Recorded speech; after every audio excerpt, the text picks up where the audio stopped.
For decades, Dame Judi Dench occupied a rare and almost sacred place in British culture. She was seen as untouchable, above petty disputes, a living monument to artistic integrity. Audiences believed she moved through theaters and film sets wrapped in universal respect, commanding rooms effortlessly through talent alone. That image was not entirely false, but it was incomplete. At 91, Dench began quietly acknowledging that reverence did not shield her from disrespect. Some collaborators did not challenge her creatively, but instead undermined her humanity, authority, or voice. These moments were never splashed across headlines or fed into public feuds. They unfolded quietly, often in professional settings where politeness masked cruelty. Dench did not retaliate, nor did she explain herself at the time. She simply withdrew. Her silence was not weakness, but clarity. When respect vanished, she never argued to restore it. She left, and she never returned. Seeing through power. Early. Long before public reckonings reshaped Hollywood, Judi Dench had already made her own private decisions.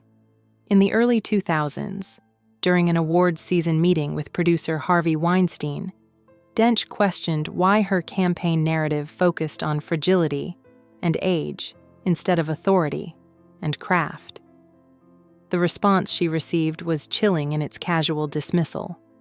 Weinstein reportedly leaned back and told her to leave the thinking to others and simply show up. Dench did not raise her voice or create a scene. She stood, ended the meeting, and internally closed a door that would never reopen. From that moment on, she reduced all contact to the bare minimum and quietly declined projects tied too closely to him. Industry insiders noticed her distance without understanding its cause. Dench did not explain herself. She did not need to. She had recognized a lack of respect, and for her, that was final. When method became erasure. Working with Daniel Day-Lewis was a different kind of rupture, one rooted not in power games but in emotional absence.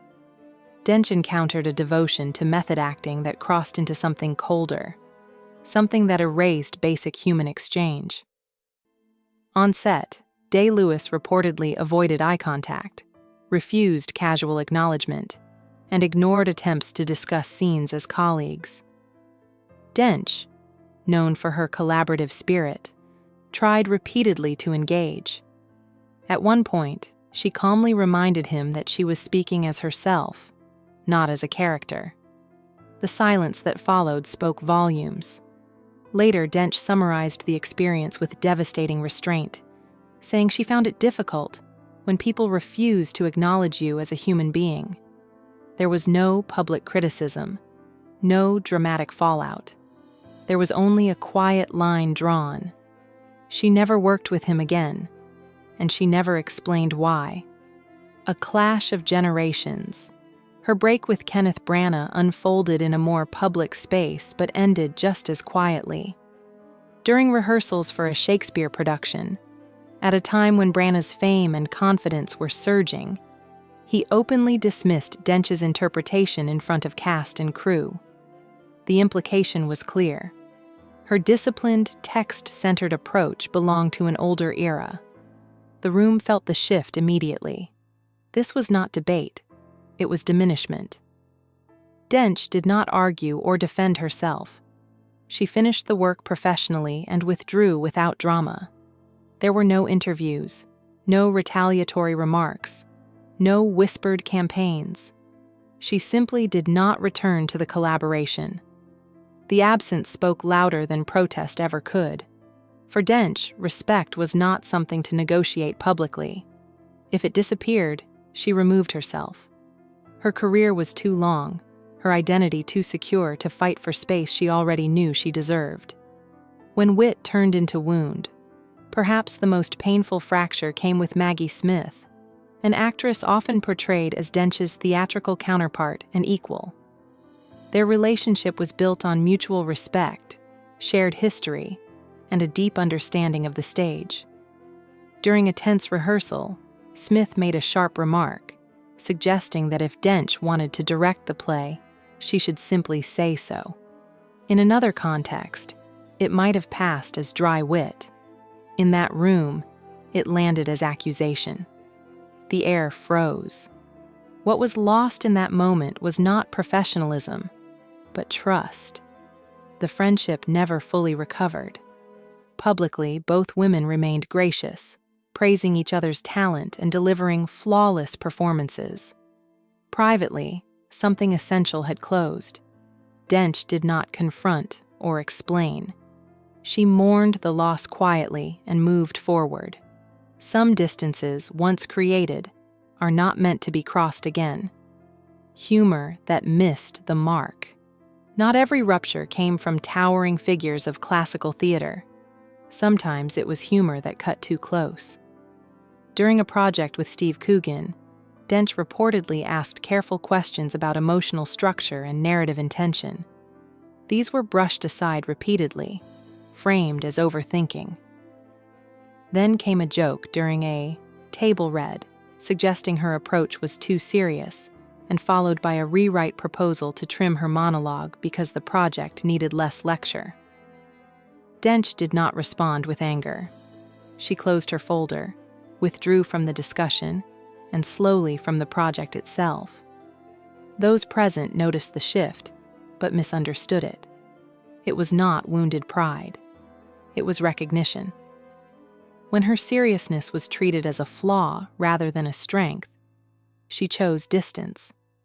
The collaboration ended not with conflict, but with absence, the kind that never quite resolves, the pattern of quiet departures. What links all these moments is not drama, but restraint. Judi Dench did not shout, storm out, or demand apologies. She did not weaponize her reputation or gather allies. Instead, she observed carefully and acted decisively. Once respect was breached, she did not try to restore it through argument or public correction. She simply stepped away. These were not feuds in the traditional sense. They were private conclusions drawn in real time, often witnessed by full rooms that sensed something had shifted without fully understanding why. Dench believed that dignity lay not in winning disputes, but in refusing to participate in environments that diminished her humanity. Walking away was not retreat. It was alignment. She trusted her instincts and honored them, even when it meant ending collaborations others assumed were permanent. Authority without noise. One of the most striking aspects of Dench's choices is how little she explained them. In an industry built on narratives, she refused to provide one. She did not frame herself as wronged or misunderstood. She allowed silence to carry meaning. This approach unsettled people accustomed to conflict playing out loudly. Dench's authority did not rely on confrontation. It rested on self-knowledge. She knew what she brought into a room, and she knew when that contribution was no longer welcome. Rather than shrinking or overcompensating, she removed herself entirely. That decision carried weight precisely because it was understated. People noticed when she stopped returning calls or declined projects without comment. The absence of explanation forced others to reflect, whether they wanted to or not. Her power lay in her refusal to beg for acknowledgement she already deserved. Aging without apology. As Dench aged, she became increasingly aware of how easily experience is reframed as fragility.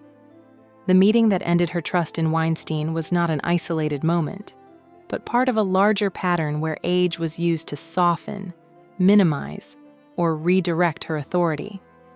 Dench rejected that framing completely.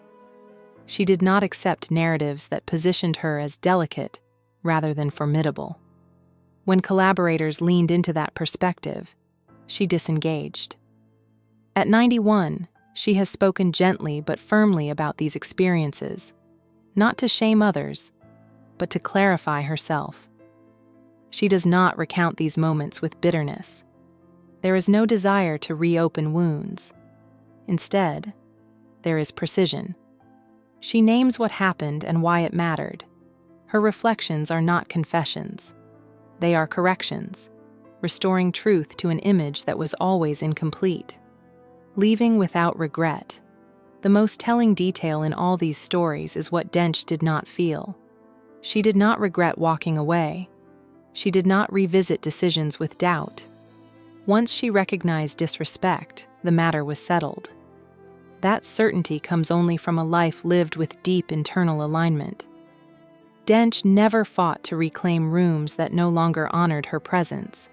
She built new ones instead, or worked alone, or rested. These departures were not losses. They were boundaries. In revealing them late in life, Dench does not seek validation. She offers clarity. Greatness does not mean enduring everything with grace.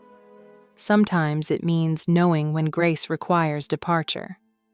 Her legacy is not only in performances that silenced theaters, but in the quiet authority with which she chose herself, again and again, without spectacle, without apology, and without looking back.